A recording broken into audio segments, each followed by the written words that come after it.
From years of anxiety to warrior and mentor, Bradley Robinson created the Anxiety Project to help you end your anxiety naturally. Let's mold the new you and let's end anxiety together. Hello, everyone. Welcome back to the Anxiety Project podcast. Welcome to 297. Thanks for being a part of this community.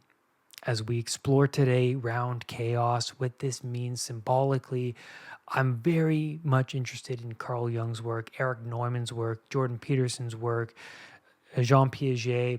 We're going to talk about all of these people today, but more importantly, we see symbols of chaos in, well, the movies that we love, dragons, to be precise.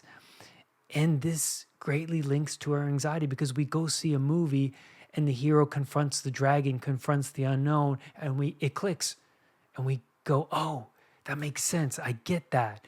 You know, when Pinocchio goes to the belly, down into the belly of the whale, and he's trapped and Geppetto's in the belly of the whale, and Pinocchio goes to rescue him, you're just eating this up and you're interested and you're thrilled to watch the movie. But if you're questioned by someone else to why you find this interesting, like Jordan Peterson points out, it's quite preposterous when you actually think about it. Belly of the whale? Why is this puppet jumping into the ocean with his conscience to rescue his father who's trapped in a whale? I don't understand this. But the whale is around chaos. The dragon's around chaos, and it links to your anxiety. Now, before we dive more into that, I want to just mention to you guys how my life is going. I don't know if you're interested in much of that. And so sometimes I like to weave kind of what's really happening currently in my life into the podcast. Lots has been happening. I mean, James, my son, he's 7 weeks by now, and it's a challenge. Having a newborn around it, he's testing my tolerance, lack of sleep, all the responsibility. And it's quite a challenge, but the most meaningful challenge I've ever taken on in my life. And, it's so amazing. In the mornings, I would do my morning walks down by the beach. There's a beautiful path down there right along the ocean.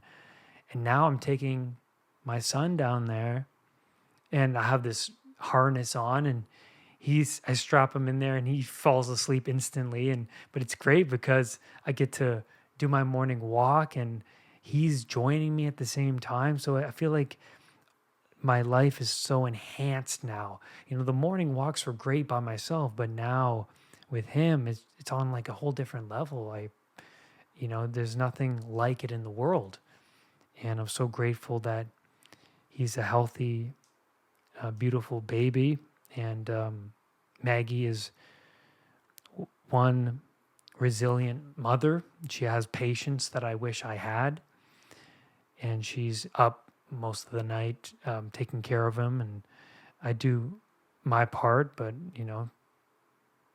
I get cranky very easily compared to her. And, she's very admirable, and I look up to her in that domain and many other domains, actually. And she's quite remarkable, and she's quite the mother. And, this round chaos, I never expected. I was excited to have a baby, but, when you actually do, the challenge of it is quite something to behold. And, and it just makes you into a better person. It makes you tough because if you're running on no sleep, you realize, hey, I can actually still function. That was one of the things I was anxious about in my past, struggling with health anxiety. For me, staying up at night and worrying about work the next day, thinking, oh my God, I'm not going to get enough sleep. I'm exhausted. I'm going to make a fool out of myself tomorrow. How am I possibly going to show up to work? And then I would call in sick. I would avoid going into work. And the fear, the dragon of my job would grow twofold. And that's what happens when you run away. And we're going to talk about that today. The dragon grows so much, but when you actually show up to work even though you don't want to. You show up to the gym even though you don't want to. You do things that, you feel ill, or you don't feel well. You show up anyways because you'll surprise yourself that you can actually tolerate a lot more than you thought, right? And then the dragon is not as big as you thought, and you're capable. And so your tolerance to feeling not well greatly increases. It's an amazing thing. So yeah, I just wanted to give you guys that quick update, and well, I thought you'd like it. Remember that anxiety is too many paths forward, too many directions in your life. Why can we be a slave to anxiety? That's the question. Well, it becomes center of attention, always being at the mercy of this uncertainty plaguing us. We literally life. That's the existential question. We're swimming in uncertainty. We do what we can to buttress ourselves from that. We build structure and routine, but life is so bloody complicated, and there's too much of what we don't understand, and it'll always creep in. That's the Adam and Eve story. Walled garden, paradise. You inhabit something known, something safe, and then the snake always slithers in and wakes you up to the reality of life itself. That, you thought you were safe? No. An illness or someone close to you gets injured, passes away. You wake up at 2 a.m. with heart palpitations, and now you're ruminating over your health. And so the uncertainty manifests itself as symptoms, sensations, and all that is unknown. And then the mind populates itself with potential catastrophes of the future. And what's a great representation of that fear, the unknown of the future? It's a dragon. It's a dragon. Why? Well, a dragon is an amalgamation of all things predatory rolled into one terrifying beast. Bird of prey, snake, predatory cat. It's a simplified representation of all that is terrible. All that what bit us and ate us and lurked in the unknown when we were roaming around outside of our tribe. And not just that, the animals get into our tribes, right? That's what happens during our evolution. And we tell stories of how one confronts the beast and overcomes its terrible reign. Bilbo, great example. A weak, unintelligent, unintegrated, underdeveloped Shire basement dweller, right? Like, we all know those people. I was that person in my 20s who eventually, through building his skills and courage, he eventually confronts and survives this terrible unknown. And what's interesting about Bilbo is he has to integrate something paradoxical, which is his aggression, his ability to deal with the uncertainty forthrightly. And you have to integrate the shadow elements of your psyche. Because if you're being bullied, for example, one of the things that you do is you develop assertion. You learn to stand up for yourself.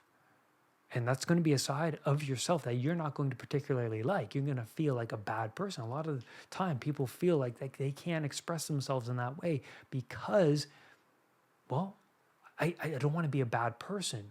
But the perception of that is seriously wrong because they're feeling worse by not standing up for themselves, and thus they're harnessing more bitter and resentment towards the world and themselves and the people that's bullying them.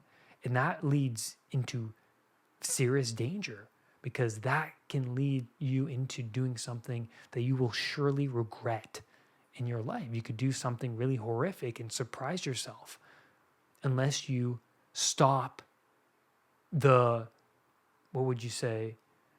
Stop the what's causing you the distress from the get-go, not letting it fester within you for too long. And so Bilbo has to develop all of these skills that he's not familiar with whatsoever. And Harry Potter and the Basilisk is another universal example of the hero slaying the dragon. The dragon is an ancient symbol. The Ouroboros is the dragon eating its own tail. It's an ancient symbol. It's round chaos. To an anxiety sufferer, this round chaos is a living and breathing life force that is within them. That's the thing. It's all things terrible. It's all things terrible. And it's all things that we fear lurking in the unknown. And that's embedded in the round chaos. And one feels plagued by this suffering. They feel cursed, but a well of potential, this is so important here, lies dormant within the chaos. Now, Eric Neumann, I'm going to read you some stuff from Eric Neumann's work from his book, The Origins and History of Consciousness, which I highly recommend. It's one of my favorite books of all time. I find it deeply profound. And he says, consciousness equals deliverance. That is the watchword inscribed above all man's efforts to deliver himself from the embrace from the primordial Ouroboros dragon. The formation of consciousness goes hand in hand with the fragmentation of the world continuum into separate objects.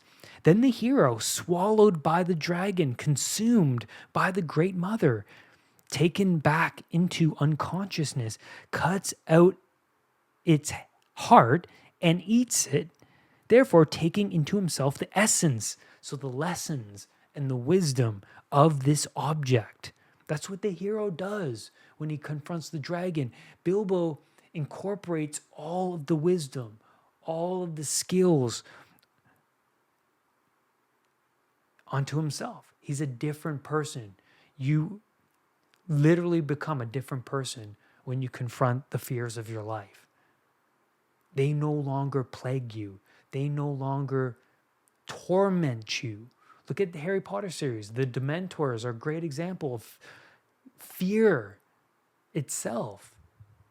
Once Harry masters the Patronus charm to counteract the Dementors' terrible presence, right? To block out the terrible presence, which he has to, conjure up a really positive memory. That's so interesting, right? That's how you counteract fear, is you confront the fear at the same time. You confront it with a higher frame, a higher spirit in mind. You do it because you want to embody that higher morality.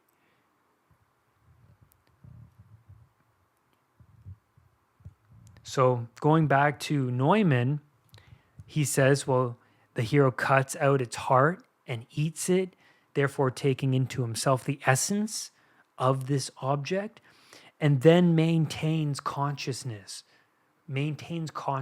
rather than going back into unconsciousness. What's unconsciousness? Well, you know unconsciousness when you're a teenager and in your 20s and you're just living at the whims of your internal desires, sexual drive, hunger, thirst, anger.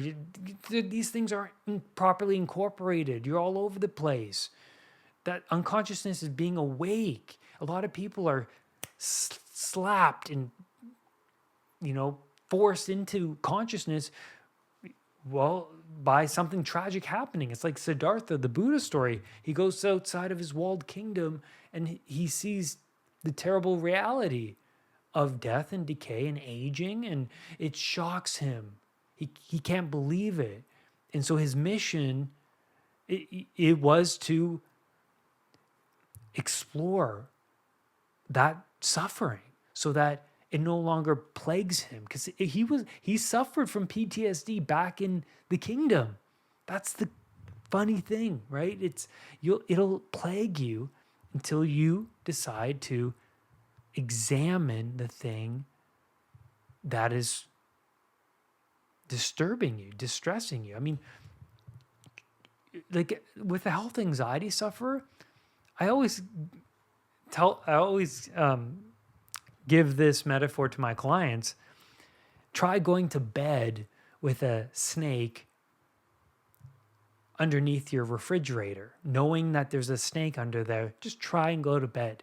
There's no way you'll go to bed. You'll think of that damn snake. You can't sleep until that snake is resolved. What's the difference between that snake under the refrigerator and the snakes plaguing you in your own mind? The unresolved to-dos, traumas of your life. You're not going to bed.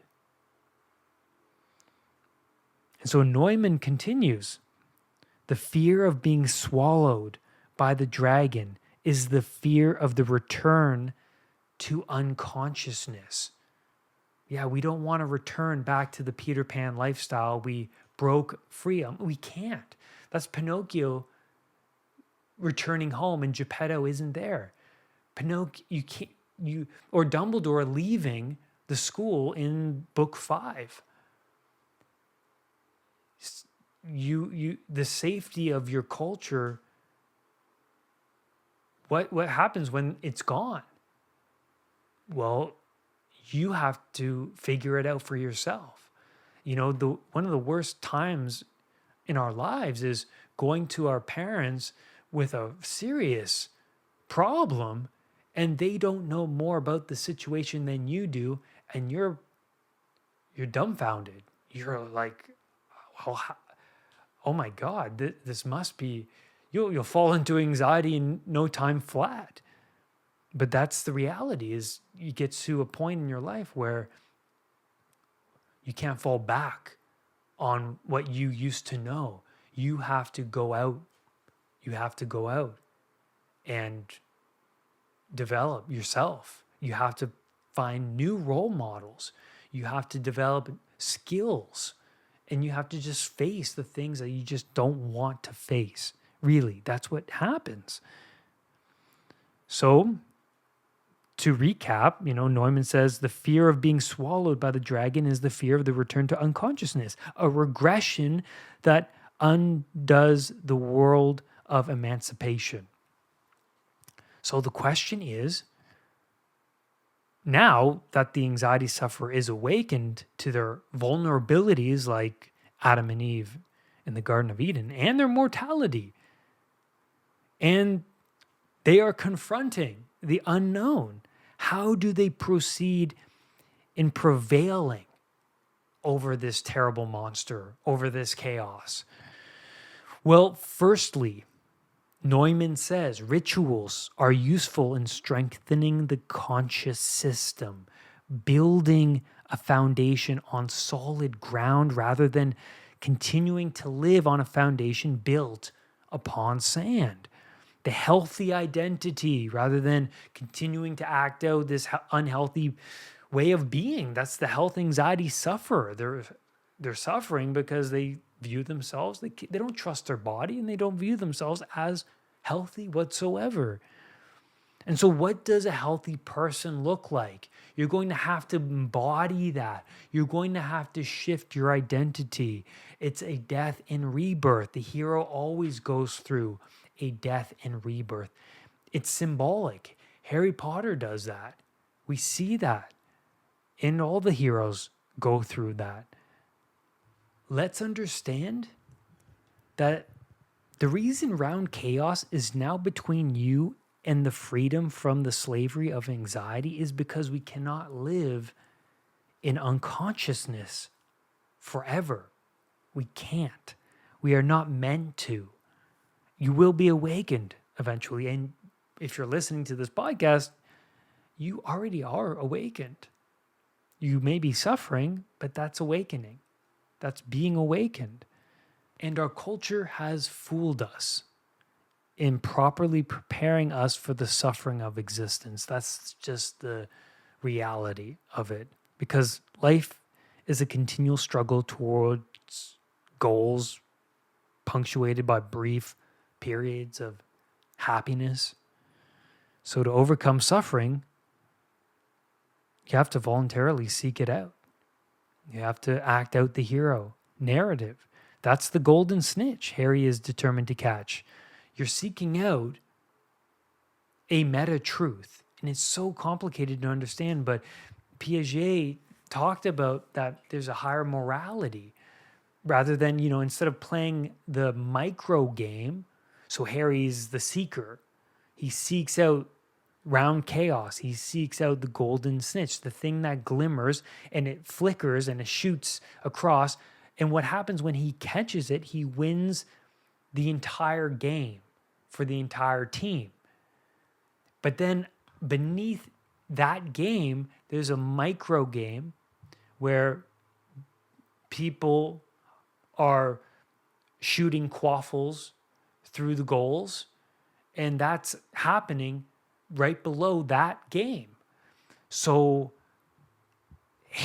being a seeker, it's a symbolic representation of the hero seeking something greater than the micro game. Because what's greater than the micro games? Well, the higher morality that you want to be the person that will be invited to play not just the game now, but all games in the future. That's what you want. You want to be the character that is invited to all the games. So what kind of character is that? Well, one that plays fairly, one that doesn't cut corners, one that is supportive of his team members, one that is not just good at his skill playing the game, but outside of the game is a genuinely caring, loving, kind, trustworthy person. And that's a complicated thing, right? That's all embedded in your character.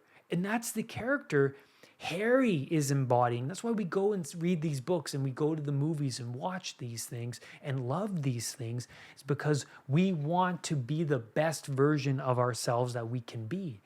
And so Harry is the hero archetype. And we watch him be the hero. And we want to embody that. And he's seeking out round chaos.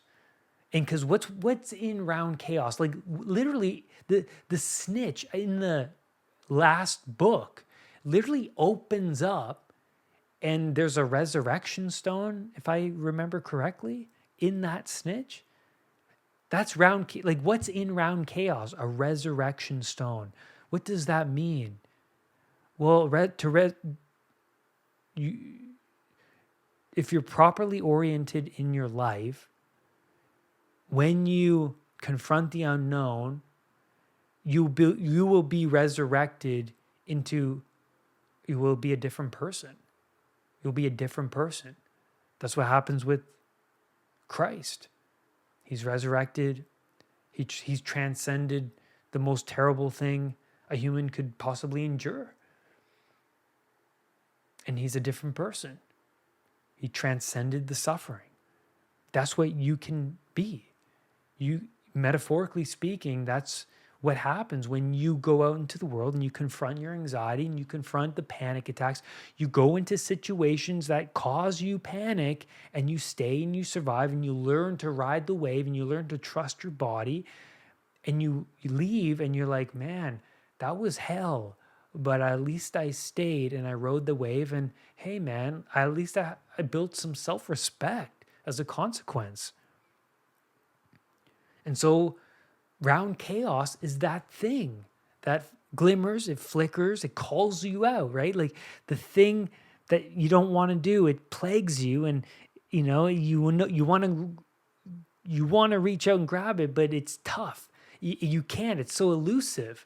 But if you keep looking out for it and you're determined to catch it, then you'll eventually catch it. And maybe it'll open up to you and you will resurrect as a different person. You will be reborn. So go out into the unknown, because the snitch is what the unknown represents. Potential. There's a well of potential in the unknown. We're not meant to sit around in our mother's basement playing Xbox, watching Netflix, doing the same old desk job that we do. You're yearning for something more. And that's what's glimmering. That's the burning bush. That's the snitch. That's your potential calling you forth. And I think that's a great place to stop. Wow, that was really good. Thank you, everyone, for listening. Thank you for being a part of this community. And I'm really grateful that you're listening and you're subscribing and you're leaving your comments. I really appreciate that. And rise above anxiety. And I'll see you on the next podcast. Bye for now. My anxiety recovery program is available over at unpluganxiety.com. Included is the releasing trauma exercise. This is where you can walk through and release past trauma using an NLP-based audio recording by myself. That's at unpluganxiety.com. Go there to learn more.